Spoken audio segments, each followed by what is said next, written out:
What's going on, guys? I am back, and we are talking player contracts for the RLCS. I feel like this might be needed going forward in the future for teams that are trying to make a new, like a brand new team, don't really know the players as well. And because right now, how it stands, RLCS, they pay out based on their criteria of if you are in league play, if you play that match, you get $500. So split amongst three people. Whoever plays that game, that's the money that you will receive. Then playoff money is just to whoever the playoff guys were. So far, we haven't had a thing where people change rosters in the middle of playoffs, but whoever the playoff guys are, they get all of the money split three ways, which is not necessarily the fairest way, unless that team agrees to that. So I wanted to offer up some different percentages for people, for teams to try and decide over, like, hey, I think this percentage is a pretty good way to go about it. And I was going to write up a whole contract, and it just never got to that point. I just didn't have enough time. So I did the percentages, but I didn't make up a contract. But even still, like if you get something signed and you just use these percentages, at least it gives you a little security. Like, you would still have to go through some legal stuff probably to make sure that all the money goes to the right places. But if you guys can all agree and sign it, you hope that all three of you, that you trust your teammates enough that you will pay it out this way. So even if RLCS pays out, say, player number one, a little bit extra, that player number one will then give it to player number four because he subbed in here or there, or he played qualifiers. We had this issue a bunch. Well, not a bunch, but we had this issue twice last season, and that is twice too many, basically. Lethamir qualified for league play with his squad, and then he played week one and then got the boot. So he got paid $333 for his two games. But then at the same time, there's an argument for, well, he qualified, so he gave you that opportunity to earn $3,500. So maybe does he deserve more money? In my opinion, he does. In other people's opinions, he doesn't. But it doesn't matter what the opinions are, as long as the team agrees to a certain amount of percentages. So we're going to go over this a little bit here. So that was one example. The other example was in the playoffs. Chrome got the boot right after league play. They made playoffs, but they made playoffs because of Chrome. And then they didn't win any extra games with Prem. So Prem actually got a third of the, I think it was $1,000. So he got $333. But they didn't do any better with Prem than what Chrome already did. So shouldn't Chrome get the minimum of the $1,000 and then say they won a series? Prem should get a third of whatever they advance. Again, this is opinion. There's different ways to go about that. But as long as the team agrees before the season, which is the most essential, then it would be a great idea. So we're going to start, I just did this on Excel, pretty quickly, about 2 weeks ago. And I was trying to figure out a contract thing, but it just never came into fruition. So there's a couple different ways to go about this. So obviously, this is kind of rough looking, but that's why I'm talking over it in a video. So qualifier greater than league play. So this is one of the ways to do it. Then there's qualifier equal league play, or league play greater than qualifier. You can obviously make different percentages as well, but this is for the qualifier percentage money, as you can see here in the qualifier tab. So criteria: win any series on week one. So it's kind of weird because week one and week two are vastly different. Week one is usually you just kind of roll through it and make it. But if you're a sub and you're playing week one, I think you deserve some money, maybe not a ton of money. So I only have 3.33% of the 3,500. So this is including all the cuts, it would be a third, and then I just have 3.33% because week one's not that important, but you should give them a little bit of money. I probably should have a little bit of what this would actually equal. So let's just make this real quick. We'll do some Excel work here. And we'll just do that. Okay. So we'll do that. We got that here. Yada, yada, yada. Okay. Boom. Okay. So that would be $116 for playing in week one if they qualified. And that's if you won any series in week one. If you sub for one series and you lost it, I wouldn't put that into consideration. So this is more for a sub rule. Then win any series besides the qualifying series on week two. Again, these are kind of, it's hard to say exactly what's the most important in qualifier, but in week 2, the games are definitely more important. So if you need subs early on, but not necessarily the qualifying matches themselves, they should get a piece too. So I put 6% of the 3,500, so that'd be $210. So this is, again, if you're considering qualifier greater than league play, basically all of the money will go to whoever qualifies. League play will not get any money for the league play games themselves, but they will get money for playoffs. Now, this is just one option. So they would get $210. Then win the qualifying series, I give it 24%. So, of course, if you played in all of these, you would still hit your 33.33%. So you're third, and you get $840 for that match as well. So that would count all the money, because again, like, this is for one specific player out of the 3, so 33.33% times by 3, and you hit your 100%. So that would be that right there. So that's, again, if you want qualifier greater than league play by a lot. Then if you do qualifying like equals league play, so I put $1,500 towards qualifying, $2,000 towards league play, same exact percentages, but just now with $1,500. So you can see here how much money you would win there. And then league play greater than qualifier. I still put a little bit of money in qualifier because I think it is important that you pay people for their qualifying money. Again, you can make this $0 and just go on to league play, but same percentages. But here, like if you play in week 1, you get $16. If you play in week 2, $30 and $120 if you win the qualifying series. So at least you get paid for your time for the qualifiers. We'll move on to league play. Hopefully we can still see everything. Yep, we still can see everything. So it gets a little bit more interesting because now league play is going to be involved in playoffs as well. So we have qualifier greater than league play, greater than playoffs. Now this is the example with Chrome where, like, I think if you win some series throughout league play and you make playoffs, you should get a minimum of the playoff money.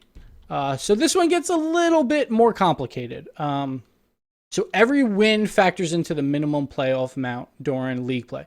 So if you win 2 of the series, but your team won 4, you would get 2 divided by 4 divided by 3, because for that percentage, minus 7%, because the 7%, like I have, like if you just participate like in a league play game, you would get 1%. So we'll do some little money symbols here.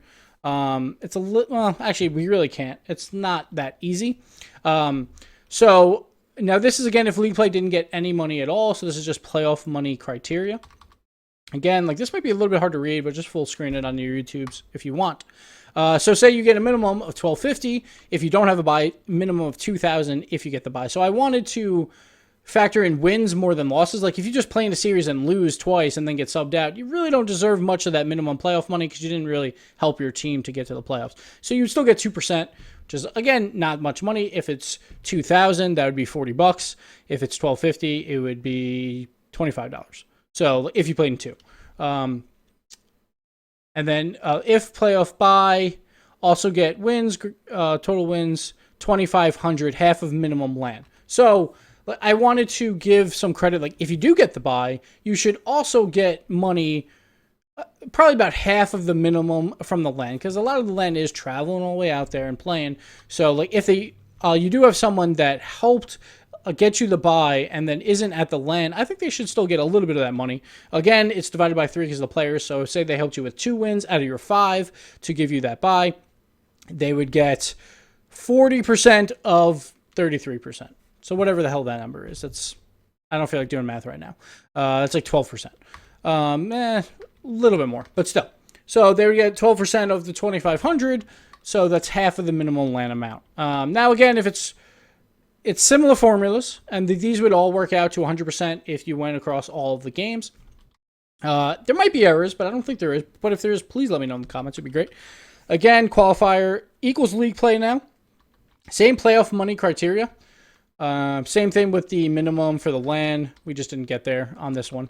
But then every match participated in during league play, you would get 33% of $285.71. So that is the number from the $2,000 that you started with. I'm losing track of this money, but it works out, I'm pretty sure. I just didn't get around to actually going back through it.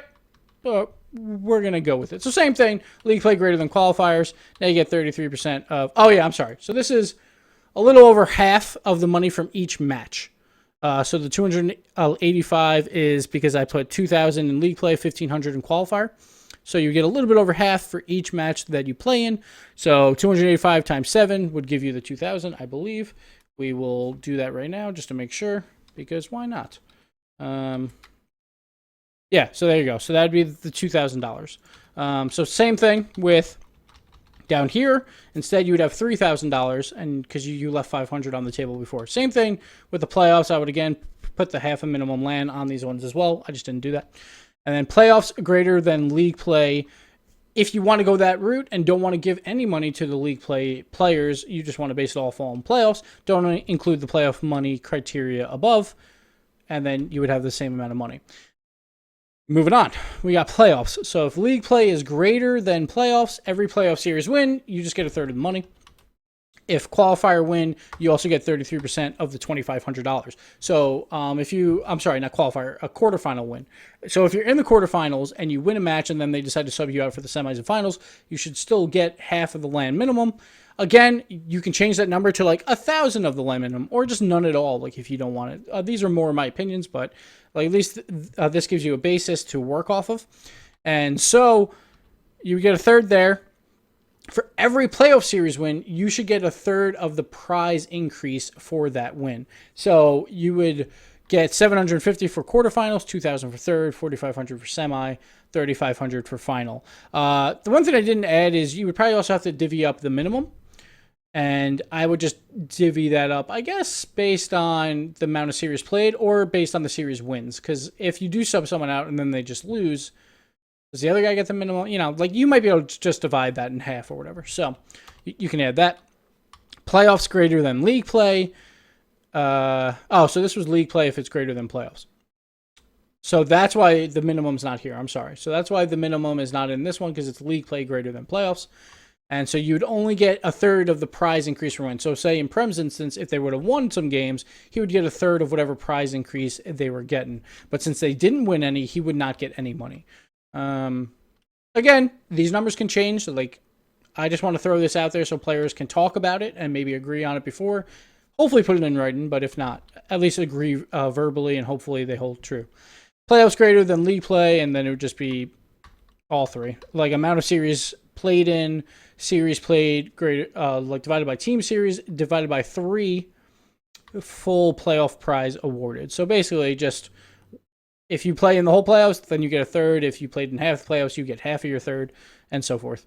Doesn't matter what the prizes are, just go with that. Now, LAN.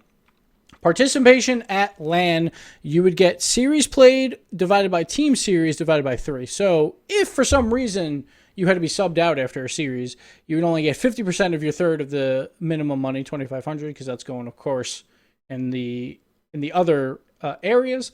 And then most likely you just play in all of them, so you just get a third of the $2,500.